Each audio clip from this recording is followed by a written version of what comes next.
Усім прывітанне, з вами по-ранейшаму Зміцер Лукашукі. Мы працягваем абмяркоўваць падзеі ў Беларусі і за яе межамі. І працягнем мы гэтае абмеркаванне з маім госцем, прысутнасць якога тут у гэтай нашай студыі для мяне вельмі важная і ў пэўнай ступені знакавая. Таму што у гэтай менавіта варшаўскай нашай студыі ён упершыню, што ў прынцыпе не дзіўна, але увогуле, калі казаць пра нашыя студыйныя сустрэчы, то апошні раз мы сустракаліся с Паўлам Севярынцам у студыі Еўрарадыё у Мінску вясной 2020 года. Вясна 2026 года, і так здарылася, што мы маем магчымасць ізноўку бачыцца у эфіры Еўрарадыё. Прывітанне, Павел. Добрый дзень. Павел, каму раптам калі ёсць такія, хто не разумее, чаму мы так 6 гадоў не бачыліся, ці там Павел ігнорыў Еўрарадыё і не прыходзіў на эфіры, то не. Ігнор, калі і быў, то вымушаны, таму што Павел знаходзіўся за кратамі ўвесь гэты час. Таму, карыстаючыся нагодай, мне вельмі прыемна і я рады вітаць цябе на волі. Дзякуй, Зміцер, мне таксама.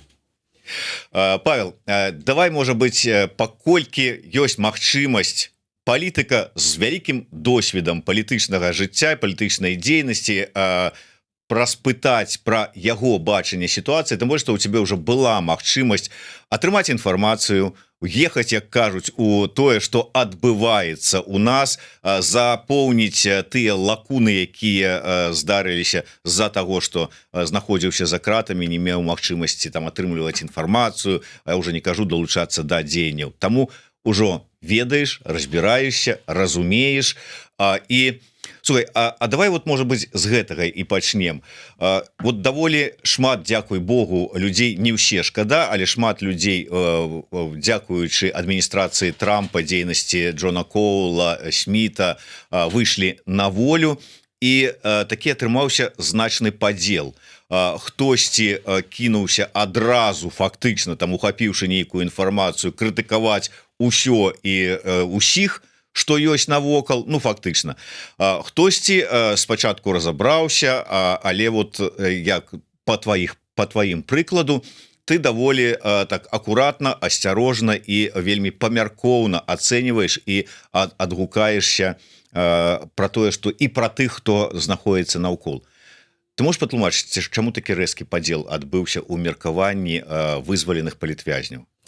Турма завастрае чалавека, і чалавек альбо сыходзіць у сябе, альбо просто робіцца таким двухвострым мячом, гатовы сячы направа налева часам. Для мяне эта турма не першая, таму выхад не першы, і таму я цудоўна разумею, што ў гэтай сітуацыі важна стрыманасць. Плюс да таго я бачу, на якім узроўні раней для мяне нябачным цяпер беларусы. Камусьці это можа там здацца шокам. Як мы ж тут 20-й год не атрымаўся, у нас зараз там расчараванне, паразы. Сябры, мы рэальна на парадак вышэй, чым былі да 20-го года, як нацыя. У нас вельмі шмат досведу, вельмі шмат людзей, якія далучыліся да руху, сотні тысячаў. У нас ёсць магчымасці, якіх раней не было. Выходжу з турмы, і мяне дзесяткі арганізацыяў сустракаюць, носяць літаральна на руках. Вот такая салідарнасць да палітвязняў, якія выйшлі, былі дэпартаваны. Раней падобнага нічога не было, немагчыма ўявіць. Я выходжу, раней я шукаў днём з вагнём фільм, які паказаць малому па-беларуску. Зараз кінакіпа 1500 хітоў, калі ласка, толькі выбірай. І гэты спіс можна бясконца доўжыць. Крутыя каманды беларусаў, якія арганізоўваюць Дзень волі па ўсім замежжы. Гэта класна. І таму гэта трэба цаніць. Трэба цаніць працу Святланы Ціханаўскай, якая ёсць выразнікам інтарэсаў беларусаў у апошнія гады. Трэба разумець, што за яе прагаласавалі некалькі мільёнаў чалавек. Гэтак жа трэба ацаніць працу Зенона Пазняка, які ўжо 4 дзесяткі гадоў кажа пра стратэгічныя рэчы для беларусаў, які прадказаў і вайну ў краіне, і тое, што беларусы будуць фактычна знаходзіцца ў стане вайны з Расіяй. Беларусы вольныя маюцца на ўвазе. Таму тут проста трэба берагчы і цаніць тое, што ёсць, і цаніць кожнага чалавека. Таму я заклікаў бы сваіх калегаў, якія таксама выйшлі з турмы, тых, хто зараз, можа быць, там стварае канфлікты дзеля канфліктаў, разумець, што мы, беларусы, маем велізарны запыт на еднасць. Я недаўна да мяне прыязджала Матуля і даведаўся, вот, што гавораць людзі пра тое, што адбываецца за мяжой. Просто вот на словах балюча раз'яднанне беларусам, якія ў Беларусі незразумелыя і балючыя канфлікты, якія часам на пустым месцы вось у нас у замежжы узнікаюць. І гэта трэба прымаць да ўвагі. У абсалютнай большасці беларусаў існуе фундаментальны запыт на згоду, запыт на еднасць. Бо ўсе разумеюць, вот на ўзроўні выжывання альбо мы будзем разам, альбо нас не будзе. Пытанне стаіць менавіта так. Ну, я згодны, цяжка, тому что доходят розныя чуткі, там, пачынаючы з таго, што беларусам унутры Беларусі ўжо абсалютна не цікавыя, там, чым вы там за мяжой займаецеся, не ваши офісы з кабінетамі, нікуды там Ціхановская ездзіць, нішто там Еўрарадыё ў сваіх эфірах расказвае, мы живем сваім жыццём, вы ўжо как бы живете сваім жыццём, вы на нас не можете ніякім чынам паўплываць і на сітуацыю ў краіне, таму такое разыходжанне. Адчуваецца гэта ці не сапраўды? Разыходжанне адчуваецца і раздзяленне ёсць, але паглыбляць гэтае раздзяленне – это праца КДБ і ФСБ. Вось іх задача падзяліць нас настолькі, каб проста не было ніякай еднасці. Аддзяліць тых актыўных і палітычна актыўных, першую чаргу, беларусаў з досведам, якіх выкінулі за мяжу, ад тых, якія жывуць зараз у Беларусі. Нам трэба усяляк падкрэсліваць і мацаваць гэтую еднасць. Нам трэба працаваць на Беларусь, не на там практыку як бы беларусаў у замежжы і высвятленне, хто там галоўны, а якраз на тое, каб працаваць на беларусаў, якія засталіся ў Беларусі. Калі мы гэту задачу зможам выканаць, мы зробім гіганцкі крок для таго, каб вярнуцца ў Беларусь з перамогай. Таму што вокны магчымасці адчыняюцца зараз па ўсім свеце. Для Венесуэлы, для Кубы, там для Блізкага ўсходу. Магчыма, што вось лета, восень мы атрымаем нейкія вокны магчымасцяў і для Беларусі таксама. Вунь паглядзіце, якія цуды пратэстанты правялі гіганцкі фестываль у Менску. Так амерыканскі прапаведнік Франклін Грэм там сказаў тое, што напэўна там абурыла большасць беларусаў і справядліва абурыла, але з іншага боку мы атрымалі вось гэты цуд. Тысячы людзей выходзяць, могуць па-беларуску славіць Бога, збіраюцца разам. Ну, раней гэтага не было, з 90-х гадоў нічого падобнага у Беларусі не было. Перахапіў ініцыятыву Павел у мяне, но ўсё ж таки адмысловец, таму не дзіўна, але гэта тэма сапраўды важная, і гэтую тэму прыезд у Беларусь вось гэта прапаведніка Грэма, як кажуць, трампаўскага духоўніка там, ці як хто там што пра яго кажа, гэтая тэма стала, дарэчы, адной з першых, якую у сваім першым выпуске на YouTube канале Павел Севярынец таксама асэнсоўваў, абмяркоўваў і прагаворваў. Дарэчы, калі ласка, мы дададзім спасылачку, калі яшчэ не дадалі, да YouTube канал Павла Севярынца. Заходзьце, подписывайтеся. Ён, дарэчы, у сваіх сацыяльных сетках яшчэ і робіць апытанку, што цікава, якія тэмы варта было б закрануць, абмеркаваць і гэтак далей. Давайте тады да гэтай тэмы і звернемся. Що ж таки, Павел, вы праваслаўны. Так. І вось гэта, давайте вот трошку звонку вы так глядзіце на гэтую сітуацыю з пратэстантамі, якія сабраліся, і вот гэтая сітуацыя, малітва за Лукашэнку, якая абразіла вельмі шмат, як вы слушна кажаце, каго, з другога боку тыя ж самыя пратэст. Да той же самый Зміцер Дашкевіч пісаў пра тое, што да вы не разумееце, все было нормально. Можа, я і сапраўды не разумею. Я как бы не тое, что не пратэстант, я как бы увогуле, может быть, даверы троху так сбоку стою. Патлумачьте мне, что тут нормального и что тут ненормального, ці вот як да гэта ставіцца? Зразумела, што ўся сітуацыя палітычная. Гэта абсалютна геапалітычны паварот. Адміністрацыя Трампа размаўляе з Лукашэнкам. Лукашенко дагэтуль лічыў пратэстанту амерыканскай царквой, і проста вот было бачна, досвед жа ёсць 90-е гады, 2000-е гады, як толькі абвастраюцца становішча з Амерыкай, напад на пратэстанцкія церквы, новае жыццё, там праблемы з перарэгістрацыяй, закон аб свабодзе сумлення, так званы, то бок іх выкарыстоўвалі як проста вот нейкую частку амерыканскага ладу жыцця. Ось пратэстанты маюць свой сапраўды там, скажем такі, цэнтр магутны у ЗША, там пратэстанцкая дзяржава, магутная пратэстанцкая дзяржава. Ну і вось гэта Лукашенко выкарыстоўвае кнопку, ціснуў на яе, мы прыціснем вашых, калі вы будете, значит, там ціснуць на нас. І тут раптам трэба сябраваць таму што Трамп праводзіць перамовы з Пуціным, таму што размаўляе з Лукашэнкам, таму што гаворыць ему прыгожыя словы, значыць можна зрабіць крок насустрач. А крок насустрач, які запрашаюць амерыканскага духоўніка Франклін Грэм, сын знакамітага Білі Грэма, які прыязджаў яшчэ ў Савецкі Саюз казаць пра Бога.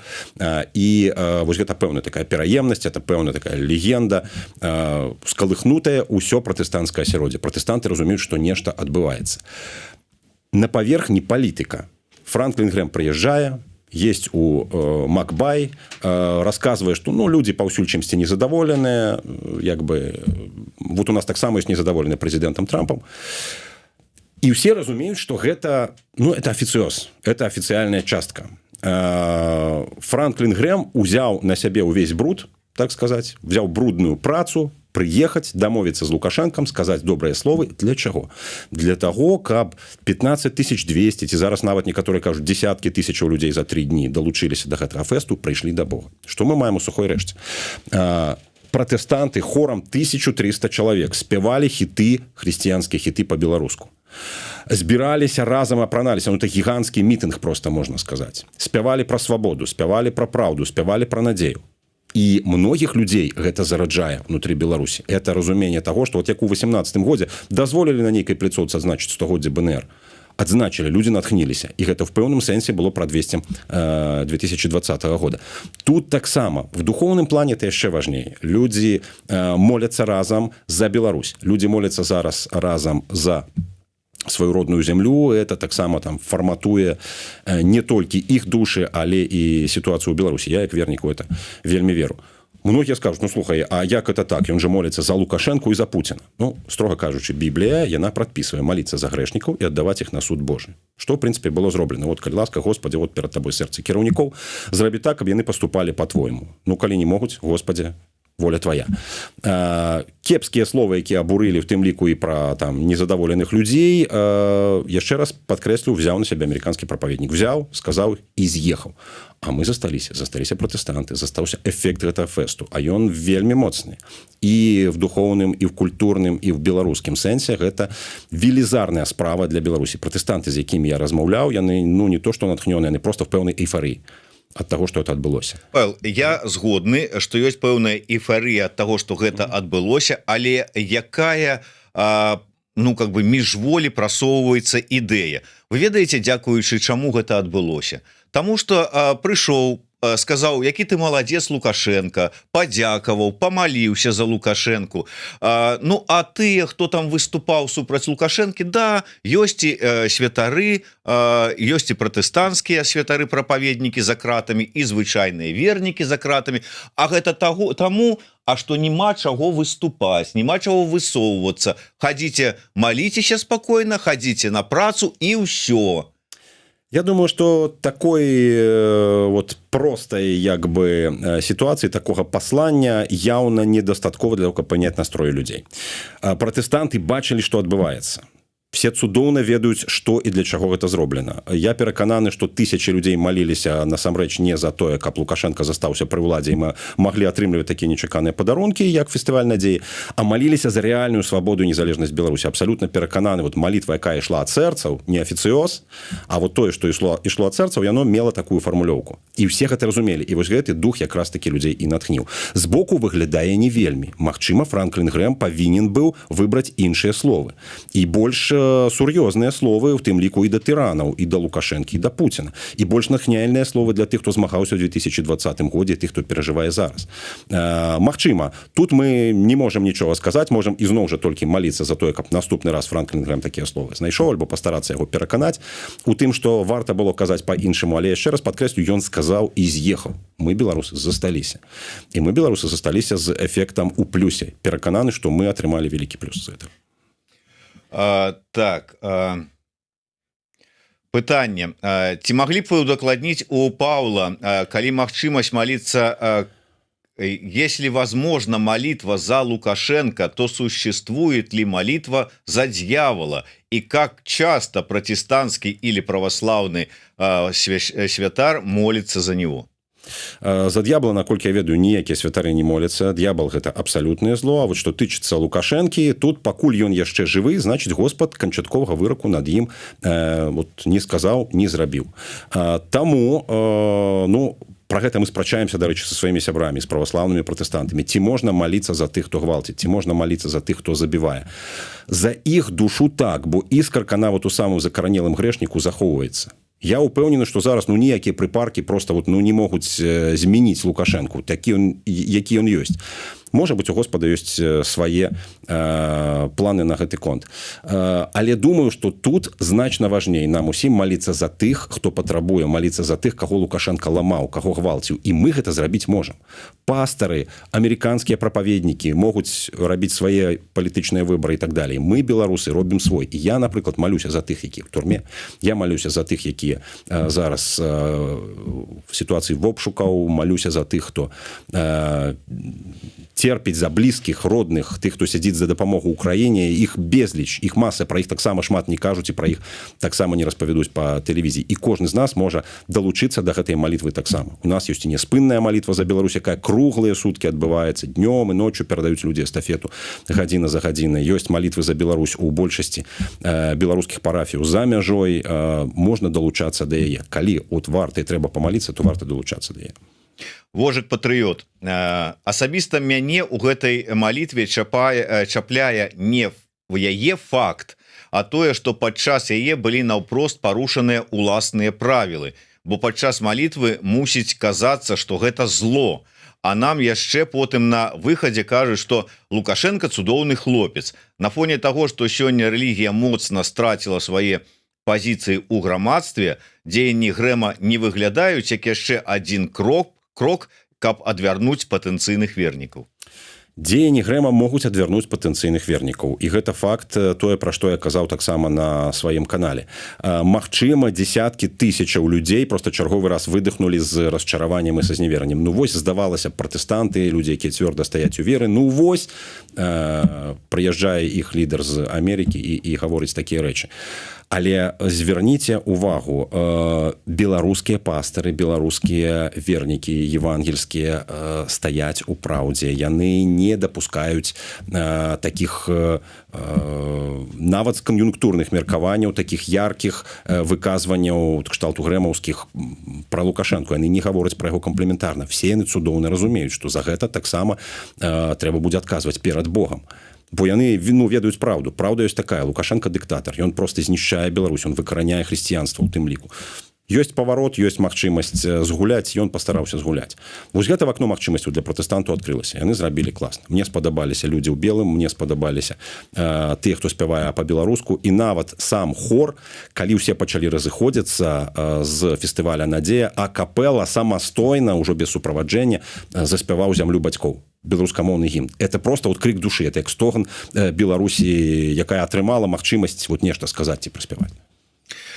Добра, ну вось у Паўла такая пазіцыя і такое бачанне ўсёй той сітуацыі, якая была звязаная з прыездам амерыканскага прапаведніка Грэма ў Беларусь. Ну, ён так это бачыць, хтосьці бачыць інакш. Кожны мае права у прынцыпе асэнсоўваць і ацэньваць это па-свойму. Але давайте трошку далей яшчэ пра іншае. Павел, мне трошку было, конечно, дзіўна, усе чакалі, што вось зараз тыя людзі, якія выйшлі з-за кратаў, асабліва знакавыя людзі, той же самый, выбачаеце, і Максім Знак, і Павел Севярынец, і Зміцер Дашкевіч, Мацкевіч, Вінаградаў, хтосьці чакаў, што там Бабарыка з Калеснікавай можа быць, але далучацца больш актыўна да тых працэсаў, якія адбываюцца зараз у дэмакратычных сілах. Там да нейкай працы, да нейкай дзейнасці. Ну вось, напрыклад, акурат супала так, што пачыналася і праходзілі зараз выбары ў каардынацыйную раду. Ну і как бы здавалася, асабліва там тыя, хто актыўны быў заўсёды. Ну вот Павел, не будзем браць іншых, хай іншыя самі за сябе адкажуць. Павел Севярынец чаму не далучыўся да выбарчага працэсу? Ну, справа тым, што выйшаў я ў снежні месяцы, месяц-два, гэта трэба было яшчэ ачомацца, вы самі разумееце, зрабіць паузу на тое, каб зразумець, што адбываецца. Да мяне прыехала сям'я, стаць на нагі, в прынцыпе, па-нармальнаму, далягляд планавання выбараў, это ну мінімум паўгады. іх я быў пазбаўлены, а просто кідацца ў гэтую холодную ваду і спрабаваць тут зарабіць выгляд, што я зараз усё перамяню і зараз там покажу, куды нам рухацца да светлай будучынь, та не зусім сумленна. Тым больш, што тут это не ў Беларусі, это за межамі Беларусі, яшчэ абмежаванні, тым больш, што это рызыка, ясна, што рэжым палюе на каардынацыйную раду, і тым больш, што імідж у каардынацыйнай рады такі. Я выбраў для сябе пазіцыю яднаць, а не раз'ядноўваць. Каардынацыйная рада шмат у чым зараз раз'ядноўвае. То бок людзі, ну, нават паглядзім апошнюю сітуацыю з выбарамі, падзяліліся зноў на два лагеры, хто за выбары, хто супраць выбараў, ідзе проста знішчальная дыскусія. Тым не менш, людзі, якія былі мне сімпатычныя, звярталіся да мяне, хтосьці прапаноўваў далучыцца, хтосьці прапаноўваў ісці разам. Многіх з гэтых людзей я падтрымаў там праз сацыяльныя сеткі. Рады, што, напрыклад, рух «Воля» трапіў з трэцяй пазіцыі, рады, што еўрапейскі выбар. Многія людзі з каманды Паўла Латушкі мне сімпатычныя. І тут трэба сказаць, што ў нас нармальная камунікацыя з тымі, хто праходзіў. І сам Павел Латушка? А сам Павел? Конечно, сам Павел Латушка, яго вельмі паважаю. Я лічу, што это быў бы класны прэм'ер-міністр у Новай Беларусі. Вось, сам Павел Латушка, безумоўна, мы з ім і добра знаёмыя. Як жа, зараз прыйдуць у каментары, і шмат хто і так расказвае, ён жа столько гадоў паклаў на тое, каб працаваць на рэжым.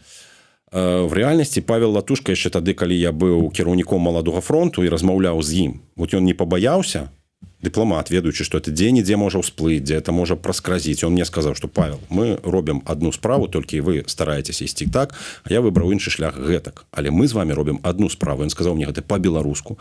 І он сказаў мне гэта гадоў за 15 ці 17 до 2020 года. Это быў самы пачатак 2000-х. І, ну, паверце, я бачу, от як ён пашырае беларускасць, ён карыстаецца магчымасцю.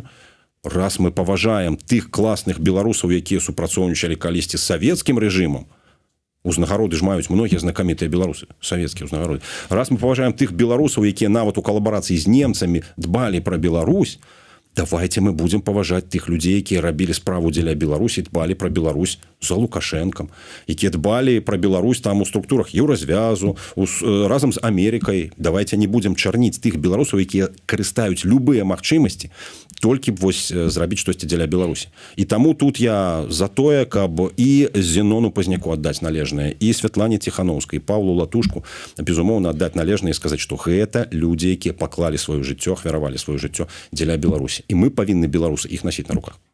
Ну, а асабліва тым больш, улічваючы тое, колькі гадоў, дзесяцігоддзяў Лукашенка пры ўладзе, і ўжо шмат людзей нарадзілася, ці там, скажам, усвядоміла, пачало нешта рабіць пры Лукашенко, пры гэтым рэжыме. Знаете, яны былі і умоўна там у БРСМ якім-небудзь там, ці пачыналі працаваць таксама ў якіх-небудзь дзяржаўных структурах. Тоже можна сказаць таксама, дык ты ж там вот на рэжым працаваў там. Безумоўна. Беларусы партызаны, яны могуць удзенні адно, уначы другое. У рэальнасці сапраўдныя беларусы, яны дбаюць пра Беларусі, беларускія інтарэсы. Мы здзівімся, як шмат будзе класных беларусаў, мы прачытаем шмат файных гісторыяў, калі гэты рэжым лясне. Мы даведаемся, як шмат рабілі стояныя, ціхія, может быть, паглыбленыя людзі, паглыбленыя беларусы не на паверхні, не ў сацыяльных сетках, як шмат было зроблена. Добра, Павел Севярынец не ўключыўся ў сам вось гэты працэс выбарчы, там, як удзельнік, але назіраў звонку. І якія ўражанні? Ўражанні такія, што шмат талковых людзей. Гэта, ведаеце... А ад працэсу? Ад працэсу, ну, ёсць... Ну, Павел, давай вот па шчырасці, таму што можна сказаць, у апошні вагон ускочылі з пачаткам выбарчай кампаніі, арганізацыя, ўсё гэтая падрыхтоўка, як потым ішла нейкая там агітацыйная кампанія. Ты чалавек з вялікім досведам усяго гэтага, таксама там пры рэжыме. Вот ты глядзіш і адразу ж выхопліваеш недахопы. На што звярнуў увагу?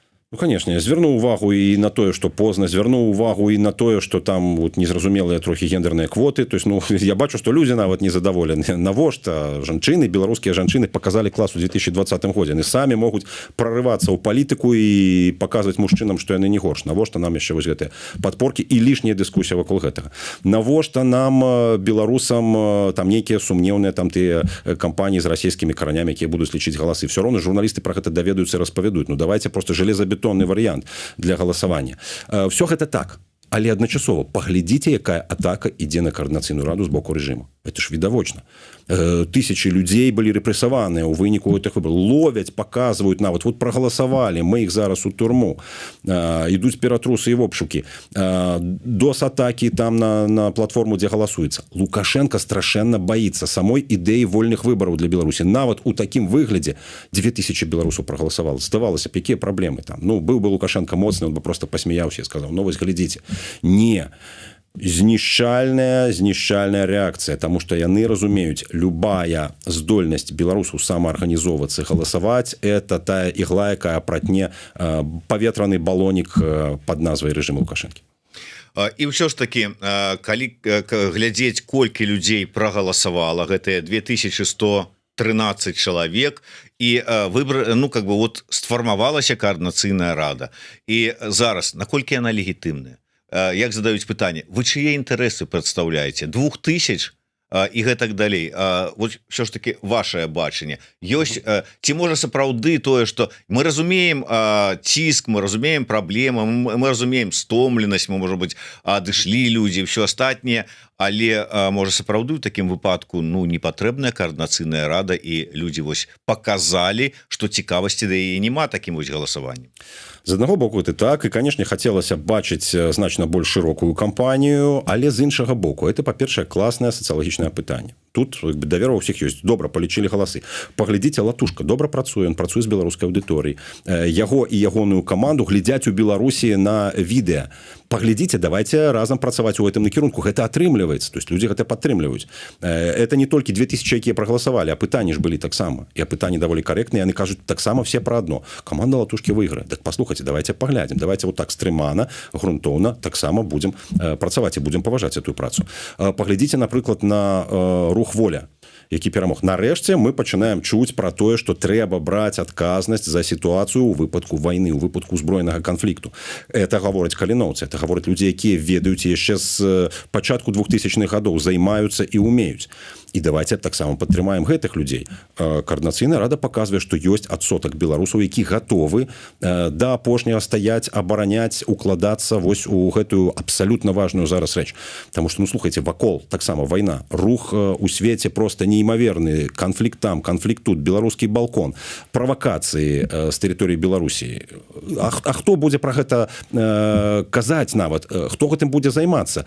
Ну, здавалася б, не, добраахвотніцкі рух уже там сегментаваўся, у нас няма практычна там адзінаасобнага чалавека, который бы сказаў, што беларусы павінны ствараць войска. Ёсць каманда. Цяпер ёсць каманда «Рух Воля». Для мяне вельмі сімпатычныя хлопцы, я многіх з іх ведаю гадоў па 30, я бачу, што яны да гэтага часу за 30 гадоў не зневеріліся, а упарта кажуць пра адно і тое ж. Як у свой час Зенон казаў упарта пра адно і тое ж і стаў Зеноном, захаваўся Зеноном, застанецца ў гісторыі Зенонаў. Так і хлопцы гатовыя браць на сябе адказнасць за Беларусь у стане вайны. Вось гэта класна, і гэтых хлопцаў трэба падтрымаць. Вы чулі, колькі разоў Павел сказаў пра «Рух Воля», пра тых добраахвотнікаў, там іншых людзей, якія вельмі шмат кажуць пра небяспеку вайсковую і пра неабходнасць, можа быць, сілавога сцэнару. І вось наш хрысціянін праваслаўны падтрымлівае сілавы сцэнар. Справа вось у чым. Беларусы павінны разумець, абараніць сябе, сваіх родных і сваю зямлю – это абавязак любога чалавека і любога хрысціяніна. Мітрапаліт Шептыцкі – это легендарны просто хрысціянскі дзеяч ва ўкраіне часоў сусветнай вайны. Ён казаў так: калі вораг ідзе на цябе, спыні яго малітвай. Калі ты не можаш спыніць яго малітвай, слабая вера твая, спыні яго словам. Калі ж ты і словам не можаш спыніць яго, зусім слабая вера твая, але спыняй яго рукой. То бок мы зараз, беларусы, у такім стане, што, ну, нашай малітвы і нашай веры недастаткова для того, каб спыніць ворага, спыніць рэжым, спыніць Расею. Прынамсі, спыніць рукой – это наш абавязак, калі нашай сілы і нашай веры не хапае на мірны сцэнар. Ну, ось такая сітуацыя. Павел, яшчэ цікавае твоё меркаванне. Ўсё ж таки, вот узгадалі неабходнасць яднання. Я падзяляю павагу да Зенона Станіславовича.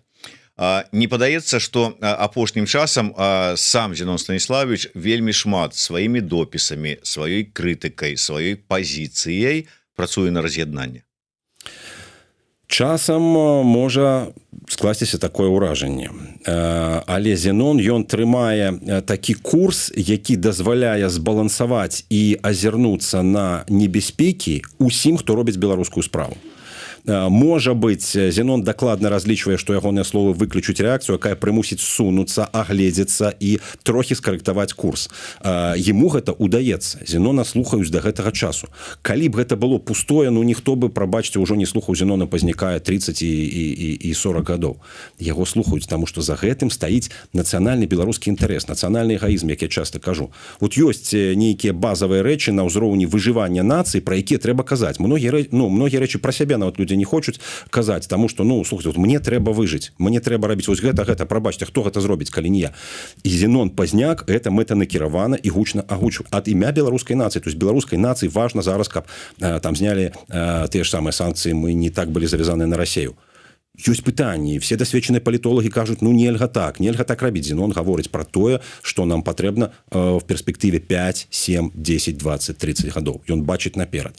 І ў гэтым плане астатнія, аглядаючыся на яго, ну, прымаюць нейкія меры, карэктуюць нейкі свой курс і свае словы. Я яго бачу менавіта такім стратэгічным прарокам для беларускай нацыі. І калі браць пад увагу гэта, а не раздзьмуваць хайп вакол там канкрэтных сказаных словаў, тады трэба разумець, вот ёсць курс, ёсць трывожны сігнал, ёсць там чырвоныя сігналы светлафора, іх пастаянна ўключае Зенон. Многие могут сказать, что это постоянно забороны, постоянно супраць, постоянно. Зенон дае сігналы са сферы бяспекі, са сферы выжывання нацыі. Трэба да іх прыслухоўвацца, таму што інакш мы просто можам сгубіць берагі. Але вот мне цікава ўсё ж таки ваше меркаванне, асабліва я ведаю, што вы зараз былі ў Вільні на першым дні канферэнцыі па палітвязнях, і я бачыў відэо з гэтай канферэнцыі, дакладней відэо выступу на гэтай канферэнцыі Алеся Беляцкага. І Алесь Беляцкі вельмі рэзка сказаў, што з рэжымам нельга кідацца ў абдымкі, што нельга даваць яму палёгку, што ціск трэба працягваць, што толькі дзякуючы санкцыям, дзякуючы ціску, ён, ну і ўсе астатнія палітвязні па яго меркаванню атрымалі магчымасць выйсці на волю, ну дакладней выцягнуць іх у абмен на там зняццё пэўных санкцый. Зенон выступае канкрэтна супраць санкцыйнага ціска, лічыць іх шкоднымі гэтыя санкцыі, кажа пра тое, што яны штурхаюць Беларусь у абдымкі да Крамля, Расеі. Ваша пазіцыя? Моя пазіцыя такая. Там была пазіцыя з самага пачатку, але я быў у турме, калі ішла гаворка пра ўвядзенне санкцый, я ўжо колькі месяцаў быў у турме, бо пачаліся пратэсты, мяне забралі прэвентыўна. І моя пазіцыя заўсёды была персанальныя санкцыі так, санкцыі супраць канкрэтна структураў рэжыма так, эканамічныя санкцыі не. Але калі іх ужо увялі вось зараз, то зняць іх можна толькі в абмен на сапраўды сур'ёзныя саступкі, вызваленне ўсіх палітвязняў раз, спыненне ўсіх рэпрэсіяў 2 і рэальныя крокі па дэмакратызацыі гэта 3. І это тое, што кажа Алесь Беляцкі, это роўна тое. Просто так здымаць санкцыі таму, што Лукашенко пачаў дыялог, нават таму, што он правёў фестываль надзеі, не. Я лічу, што мы просто не можам, это будзе неправільна з пункту гледжання практычнай палітыкі. Так што Лукашенко просто будзе забіраць усіх у палон, будзе зноўку там мяняць і абменьвацца амерыканцамі. Не. Але у нас ёсць добры паліцейскі ЗША, у нас ёсць кепскі паліцейскі Еўразвяз, і разам у камандзе яны могуць прымусіць Лукашэнку ўсё-такі пайсці на гэтыя умовы. Вызваленне палітвязняў, ізноў жа, спыненне рэпрэсій і дэмакратызацыю ў Беларусі. Ёсць такія куты, дзе можна вось, ну, прыціснуць да сценкі. Ці сапраўды можна, ўсё ж таки не адзін раз звяртаў увагу, што вы не неафіт у палітыцы, у дэмакратычным руху, у нацыянальным руху. Вы ведаеце ўжо гэтыя цыклы выбары, рэпрэсіі, палітвязні, гандаль, вызваленне мы праходзілі не адзін раз, як мінімум колькі разы? 34? 34, так. І сёння ці ёсць вера, што гэта атрымаецца? На фоне вось навінаў, якія прыйшлі учора пра тое, як вас, вызваленых палітвязняў, рэжым вас прадаў за зняццё санкцый, вас выпер з краіны, і зараз жа да вас, ну не да вас асабіста, да іншых, да таго ж самого Лапковіча, па яго словах, прыходзяць, ладзяць ператрусы, ціснуць на сваякоў і гэтак далей. Вот гледзячы на ўсё гэта, вот можна казаць, што з гэтым рэжымам можна пра нешта дамовіцца?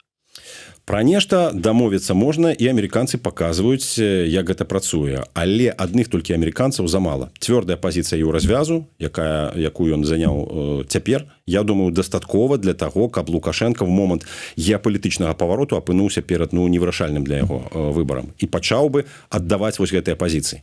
Такое можа здарыцца, таму што Украіна, таму што цяпер робіцца сапраўды горача. Цяпер Беларусь на геапалітычным вастрыі. Лукашенко, можна сказаць, на вастрыі іголкі зараз балансуе. Пуцін з аднаго боку. Украіна падымаецца, і Украіна зараз уже не тая, которая была нават год таму. Украіна зараз дае па зубах агрэсару і вельмі сур'ёзным чынам. І паводзіць сябе больш упэўнена на міжнароднай арэне, у тым ліку і дачыненні да Лукашэнкі. То есть поле манёвру для Лукашэнкі зніжаецца пастаянна. Калі яшчэ і краіны Балты адбудуюць сваю абарону, калі яны і Польшча разам скажуць: ну, слухайце, мы дамо адпор, як толькі тут будуць нават правакацыі. Все, застаецца тут круціцца паміж захадам, калектыўным захадам і Масквой. І Лукашенко ў нейкі момант пры аслабленні Пуціна можа вот на такія умовы пайсці. Тут важна аслабленне России. Яно можа адбыцца ў выніку паразы России на поле бітвы з Украінай. Я не абмовіўся, это праўда. Апошнія некалькі тыдняў паказваюць, што украінцы просто вот феноменальна паляпшаюць свае пазіцыі на поле боя. Дроны, перавага ў дронах, прорыв ПВО Подмосковья и атака Москвы, атака на НПЗ, там просто падение экономики России и ее методичное добивание праз вось гэтай атаки на нафту. Ну, мы бачым дазвол на парад 9 мая ў Москве. То есть і інфармацыйна, і псіхалагічна Украіна пачынае падымацца, яна пачынае апракідваць вось гэтую сітуацыю, здавалася б, безнадзейную, безнадзёй. Для Беларусі это вельмі добра. Для Беларусі это магчымасць, для Лукашэнкі это звужэнне поля маневру. Павел, давайте вот мы, может быть, гэтым пытаннем завершим гэты цикл нашага эфира перад тым, як перайдзем да такой апошняй вельмі важнай абвесткі. Усё ж таки, якая даходзіць інфармацыя? Мы бачым з аднаго боку, колькі беларусацэнтрычных людзей, грамадзянаў краіны былі вымушаныя з'ехаць з краіны альбо знаходзяцца за кратамі. Мы бачым, як узмацніўся ціск інфармацыйны, прапагандысцкі рускага міра на галовы, на розум людзей у Беларусі. На гэтым фоне вам не падаецца, што гэта вот працэс русіфікацыі і ўцягвання у рускамірскую парадыгму вельмі паскорыўся, і невядома, з чым мы сутыкнемся, калі будзе магчымасць вярнуцца. Гэты працэс паскорыўся, але ён выклікае і ціхую, але упэўненую рэакцыю супраціву. Людзі, якім это пастаянна навязваецца, а яны ж маюць выхад на ўсе крыніцы інфармацыі, інтэрнэт-то працуе, нягледзячы ні на што, яны разумеюць, што іх змушаюць. Беларусы — это не тыя людзі, якіх можна просто вот так вот беспакарана змусіць. Спружына будзе выпроствацца ў любым разе. Больш за тое, вот многія кажуць, там вайскова-патрыятычныя лагеры, там заганяюць моладзь і падлеткаў. Слухайце, я сам у Савецкім Саюзе рыхтаваўся змагацца за радзіму. Нас вучылі просто паміраць за радзіму, літаральна. З нас рыхтавалі змагароў, і яны падрыхтавалі на сваю галаву, таму што калі пачаў развальвацца Савецкі Саюз, эта зброя абярнулася супраць іх. Наша пакаленне маладафронтаўцаў, яно было настолькі моцна падрыхтаванае ў плане там, ну, баявога настрою, што часам просто, ну, тыя дзіву даваліся: як, адкуль вы ўзяліся, хто вас вырасціў? Да вы і вырасцілі, вы і рыхтавалі. Щоўкнула ў галаве, просто душа асвяцілася, мы зразумелі, што это хлусня, і мы пачалі выступаць супраць яе. Гэтак жа сама зараз рыхтуюць целы юных маладых беларусаў да вайны супраць захаду, а ў рэальнасці это можа быць падрыхтоўка нармальнага беларускага войска, таму што галовы рэжым у інтэрнэце прайграе, сэрцы рэжым прайграе. Не могу не спытацца, ўсё ж таки ваше бачанне. Вельмі шмат зараз любімая тэма. Ва ўсе гады была і раней, гэта можа для неафітаў нешта новае, заўсёды была тэма апазіцыя дымсілы, гэта грантасмокі. Яны развароўваюць усе грошы. Зараз тое ж самае, асабліва на фоне тых вот мільёнаў, пра якія кажуць, што іх выдаткоўваюць на дэмакратычны рух, для беларусаў. І тады, дзе гэтыя грошы, дзе гэтыя мільёны, куды іх укралі там Франак з Ціханаўскай і Латушкам? Вот вы, ведаючы, як гэта ўсё крадзецца, што заўважаеце? Што заўважаю, па-першае, я цудоўна ведаю, што грошы, якія выдзяляліся і выдзяляюцца на Беларусь, яны праходзяць праз велізарную колькасць фільтраў і пасярэднікаў і асядаюць в першую чаргу ў тых структурах, якія працуюць з Беларусю. Да Беларусі даходзіць не так шмат. Это я ведаю яшчэ па дзейнасці беларускай апазіцыі даўно. Сам я гэтым не займаўся, таму дэталёва не магу распавесці там пра каналы, пра тое, як гэта там рэальна працуе, але агульную сітуацыю я ведаю добра. Таму што сустракаўся за мяжой, ведаў, бачыў, як працуюць праекты, колькі сапраўды там даходзіць да Беларусі, это все я ведаў. Сядзеў у турме, не магу сказаць пра канкрэтныя нейкія плыні там ці 21-22 год, калі Беларусь сапраўды вырашылі падтрымаць там у планетарным маштабе, але скажу, што тое беларускае, што было зроблена за грошы, вось гэтыя грошы дапамогі, нам трэба цаніць. Нам трэба разумець, што і офісы, і нейкія прадстаўнічыя структуры, і нейкія класныя кангрэсы, якія праводзяцца, гэта ўзровень нацыі. 100 гадоў таму мы не маглі сабе ўявіць кангрэс па палітзняволеных, хаця 100 гадоў таму палітзняволеных беларусаў было дзесяткі разоў больш. Пра іх просто ніхто не ведаў, пра іх не гаварылі. Пра Беларусь не гаварылі, не было такога паняцця практычна. Толькі жменька там была рады БНР, якая штосьці спрабавала распавесці. Зараз гэта тэма топ. Зараз прадстаўніца беларусаў Святлана Ціхановская сустракаецца з кіраўнікамі краінаў, удзельнічае ў топавых самітах. Беларусь гучыць. Давайте цаніць гэта. За 100 гадоў класны прагрэс. Яшчэ 100 гадоў, магчыма, Беларусь будзе проста ўзорам для ўсяго свету, але нам гэта трэба зрабіць, і трэба зрабіць зараз. І больш за тое, сябры, тэхналагічна беларусы за гэтыя 6 гадоў пасля 20-го года падняліся вельмі высока. Тое, што я зараз бачу, многія рэчы просто даводзіцца там літаральна даганяць па днях. Як працуюць у інфармацыі, як працуюць з арганізацыяй дняволі, як працуюць з дыпламатыяй. Крута, раней такога не было. Это просто класна, і гэта трэба цаніць. Это таксама праца цяжкая і вельмі сур'ёзная. Яна ўрэшце рэшт працуе на Беларусь.